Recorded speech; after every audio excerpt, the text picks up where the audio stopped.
Lyca எங்கள் செல்ல நாய்க்குட்டி எங்கள் வீட்டுக்கு வந்து 2 வருஷம் ஆகுது. சோவியத் ரஷ்யா ஸ்புட்னிக் 2 ராக்கெட் மூலமாக 1957 முதல்ல அனுப்பின நாய் பேரை தான் இவளுக்கு வச்சுருக்கு. 2 மாதம் குட்டியாக எங்கள் வீட்டுக்கு வந்தா இவர். எங்கள் சிவகுமார் அண்ணன் தான் லைக்காவை எங்களுக்கு கொடுத்தாரு. எங்களுக்கு வீட்டுக்குள்ளேயே வச்சு வளர்க்க வேண்டிய நிலை இருந்ததுனால ஆரம்பத்தில் அதை வாங்கிக்க தயங்கினேன். ஆனால் தேவையான அளவுக்கு முறையாக பயிற்சி கொடுத்தா எந்த தொல்லையும் இல்லைன்னு புரிஞ்சுது. ஆரம்பத்தில் வீட்லேயே டாய்லெட்டு யூரின் எல்லாம் பண்ணிடுவாள். அப்புறம் அவளுக்கு துணி ஒரு இடத்துல போட்டு அதுலேயே எல்லாம் செய்கிற மாதிரி பழகிட்டோம். அப்புறம் அந்த துணியை மொட்டை மாடியில் திரும்பி போட்டு அங்கே போக சொன்னோம். திரும்ப திரும்ப ஒரு விஷயத்த சொன்னால் அவளுக்கு புரியும். கொஞ்ச நாள்லேயே அவளாகவே மாடிக்கு போய் டாய்லெட் யூரின் போக ஆரம்பிச்சிட்டா. அப்பப்போ நாம் தான் அவள் பார்த்து க்ளீன் பண்ணிவிடுவோம். இவள் வந்ததுலேருந்தே ரொம்ப சுட்டி, எதையாவது கடிச்சு விளையாடிக்கிட்டே இருப்பாள். இவளுக்கு ஈடு கொடுக்கவே முடியாது. சாப்பாடெல்லாம் வேணும்னாக்கா ரொம்ப உரிமையாக கேட்பாள்.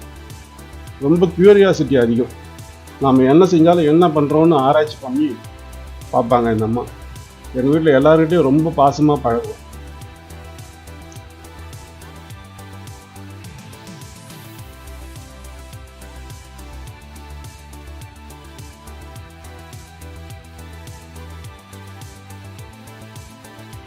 பந்து விளையாடுறதுக்கு இவங்களுக்கு ரொம்ப பிடிக்கும்.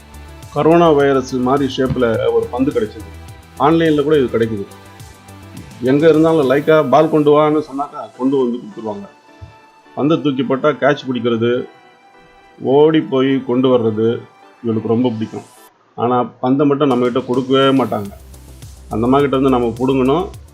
அது அந்த மாதிரி தராமல் ஓடி ஓடி நம்மளை ஓட வைக்கணும். இது அவளுக்கு ரொம்ப பிடிக்கும். இவளுடைய செய்கைகளை பார்த்துட்டு இருந்தால் நமக்கு அவ்வப்பொழுது மனசுக்கு ரொம்ப ரிலாக்ஸேஷன் கிடைக்கும். குழந்தைகளுக்கு தடுப்பூசி போடுறது மாதிரியே இவளுக்கு எல்லா தடுப்பூசிகளையும் போட்டிருக்கோம். குட்டியிலேயே கவர்மெண்ட்டு வெட்டினரி ஹாஸ்பிட்டல் கூட்டிகிட்டு போனால் அவங்களே எப்பப்போ எந்தெந்த ஊசி போடணும்னு அட்வைஸ் பண்ணுவாங்க. ரேபிஸ் ஊசி எல்லாம் வருஷத்துக்கு ஒரு முறை போடணும்.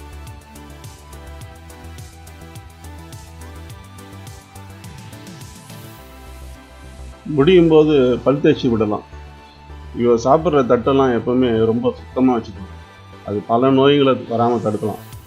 இவளுக்கு காலையில் எப்போவுமே ஒரு டம்ளர் அளவுக்கு ட்ரூல்ஸ் போடுவோம். அது பிடிக்கிற மாதிரி. அடுத்தது சாப்பாடு, தயிர் சாதம், முட்டை சாதம், சிக்கன், பீஃப் எல்லாம் விரும்பி சாப்பிடுவாங்க. பெரும்பாலும் உப்பு இல்லாமல் சில நேரத்தில் சிட்டியை உப்பு அளவுக்கு மட்டுமே போட்டு தயார் செய்வோம். சனி விரத நாட்களில் இவளுக்கும் மறக்கறி தான். பருப்பு சாதம், உருளைக்கிழங்கு, மசிச்ச சாதம் நல்லா சாப்பிடலாம். அப்பப்போ நம்மக்கிட்ட வந்து இந்த மாதிரி ஒட்டி நிற்பா. தடவி விடுறது, காது மெதுவாக அந்த மாதிரி அமுக்கி விடுறது, இதெல்லாம் அந்த மாதிரி ரொம்ப பிடிக்கும். இதுதான் ஈவினிங்கில் வந்து விளையாடுறதுக்காக நம்மளை தொல்லை பண்ணுவாள். பால் எடுத்து வந்து கொடுத்து விளையாடுறதுக்கு மேலே வாங்க கூப்பிடுவாள். வீட்டுக்குள்ளே பல்லி அதெல்லாம் வந்து பார்த்துட்டாருனாக்கா இந்த மாதிரி குலைப்பாங்க. ஏதோ பெரிய அனிமலை பார்த்துட்டா மாதிரி. அது பார்த்து அது மாதிரி குலைக்கிறதுலாம் நம்ம பார்க்குறதுக்கு சிரிப்பாக வரும். பையன் அந்த யோயோ கேமை வச்சு அதுக்கிட்ட எப்படி விளையாடுறான் பாருங்க. அது ஏதோ சுற்றுதுன்ட்டு அது ஏதோ ஒரு மாதிரி பார்க்கும். பெட்டு மேலே அது இருக்குது, அது கடிக்கிறதுக்காக ட்ரை பண்ணுறாரு. அது என்னவோ ஏதோ புதுசாக ஏதோ ஒன்று பார்த்தா மாதிரி குலைக்கும். இந்த மாதிரி கயிறு வச்சு விளையாடுறது ரொம்ப ரொம்ப பிடிக்கும். இந்த கயிறு நாங்கள் ஜன்னல்கிட்ட மாட்டி வச்சுருக்கோம். அதுக்கிட்ட போய் குலைக்கும். அது என்ன அர்த்தம்னாக்கா அந்த கயிறை கொண்டு வந்து என்கிட்ட விளையாடு அப்படின்னு சொல்கிற மாதிரி. மணிக்கணக்கில் விளையாடும். நமக்கு தான் கையெல்லாம் வலிக்கும். இந்த ரோப்பு கடிச்சு விளையாடுறது அதுக்கு அது பல்லுக்கெல்லாம் ரொம்ப நல்லது, ரொம்ப ஸ்ட்ராங் ஆகும் அப்படின்றதுக்காக அது கூட நாங்களும் விளையாடுவோம். அதுவும் சளைக்காமல் இழுத்து இழுத்து விளையாடும். இந்த கயிறு கூட ஆன்லைனில் கிடைக்குது. அதுக்கான லிங்க் உங்களுக்கு டிஸ்கிரிப்ஷனில் கொடுத்துருக்கேன். தேவைப்படுறவங்க பார்த்து வாங்கிக்கலாம். அடுத்ததாக குளிக்கிறது இந்த மாதிரி ரொம்ப பிடிக்கும். வாரத்துக்கு ஒரு தடவை குளிக்க வைப்போம். லைக்கா குளிக்கலாமா, டவல் எடு சொன்னால் போதும், உடனே அவளுக்கு புரிஞ்சிடும். உடனே குஷியாகி குதிக்க ஆரம்பிச்சிடுவாள். டவலை கழுத்தில் கட்டி விட்டுட்டோம்னாக்கா கூடவே பாத்ரூம் வந்து சந்தோஷமாக குளிப்பாள். ஹேண்ட் ஷவரில் குளிக்கிறது அவளுக்கு ரொம்ப பிடிக்கும். வீட்லேயே வளர்க்குறதுனால அவளுக்கு முடி ரொம்ப உதிரும். ஸோ அதை எடுக்கிறதுக்காக அப்பப்போ நம்ம ப்ரஷ் பண்ணி விட்டுட்டா உதிர மாதிரி உள்ள முடியெல்லாம் எடுத்துடலாம். இந்த மாதிரி ப்ரஷ்ஷு கூட ஆன்லைனில் நான் வாங்கினேன். அதையும் நான் டிஸ்கிரிப்ஷனில் கொடுப்பேன். இதை நல்லா தேய்ச்சி எடுத்துட்டோம்னாக்கா விழற மாதிரி இருக்கிற முடியெல்லாம் வந்துடும். பின்னாடி இருக்கிற பட்டனை அழுத்திட்டு இந்த மாதிரி அந்த முடியெல்லாம் ஈஸியாக எடுத்துடலாம். அந்த மாதிரி வசதி இந்த ப்ரஷ்ஷில் கொடுத்துருக்காங்க. தினமும் வாக்கிங் கூட்டிகிட்டு போகிறதுனால அப்பப்போ இவளுக்கு பேன் வந்துடும். அதனால் மருந்து தடவி குளிக்க வைப்போம். அது ரொம்ப பாய்சனஸ். அதனால் பாட்டிலில் இருக்கிற முறைப்படி தடவி குளிக்க வைக்கணும். நான் டெல்டாமெத்ரின் பியூடாக்ஸ் அப்படின்ற ஒரு மருந்தை பயன்படுத்துகிறேன். அதே மாதிரி ஷாம்பு கூட நிறைய வெரைட்டி கிடைக்குது.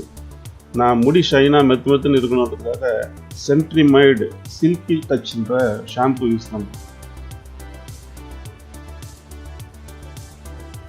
குளிக்கிற வரைக்கும் ரொம்ப சைலண்ட்டாக காமிப்பாங்க அந்த அம்மா. காதெல்லாம் வந்து ரொம்ப நீட்டாக க்ளீன் பண்ணணும். காதுக்குள்ளே மட்டும் தண்ணி போகாமல் பார்த்துக்கணும், இல்லைன்னா இன்ஃபெக்ஷன் ஆகிடும். கடைசியில் இப்படி ஒரு டவலை வச்சு நல்லா துடைச்சிடுங்க. தரோவாக நல்லா துவைக்கிறது நல்லது. இந்த நாய்களுக்குன்னே தனியாக ஒரு டவல் வாங்கி வச்சுக்கிறது நல்லது. இதை வந்து குளித்து முடிச்சதுக்கப்புறமா அதை ஸ்டெரிலைஸ் பண்ணி நல்லா வெயிலில் காயப்போட்டு திரும்ப ரீயூஸ் பண்ணலாம். அதே போல் வாக்கிங் போகிறதும் நமக்கு ரொம்ப பிடிச்ச செயல்களில் ஒன்று.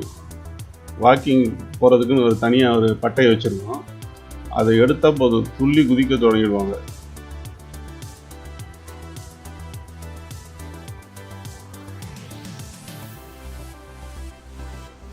வெளியே கூட்டிட்டு போனதும் பெரும்பாலும் யூரின் டாய்லெட்லாம் பண்ணிடுவாங்க. அங்கங்கே முகந்து பார்த்து யூரின் போய் இது என் ஏரியா, நானும் இந்த ஏரியாவில் தான் இருக்கேன் அப்படின்னு மற்ற நாய்களுக்கெல்லாம் சொல்லாமல் சொல்லிடுவாங்க. நம்ம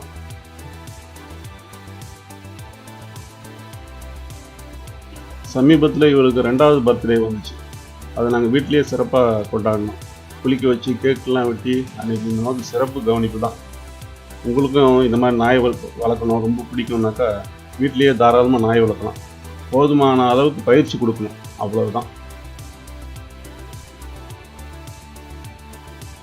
all the best. Thank you for வாட்சிங். என்னுடைய சேனலை மறக்காமல் சப்ஸ்கிரைப் பண்ணுங்கள், கமெண்ட் பண்ணுங்கள், லைக் பண்ணுங்கள்.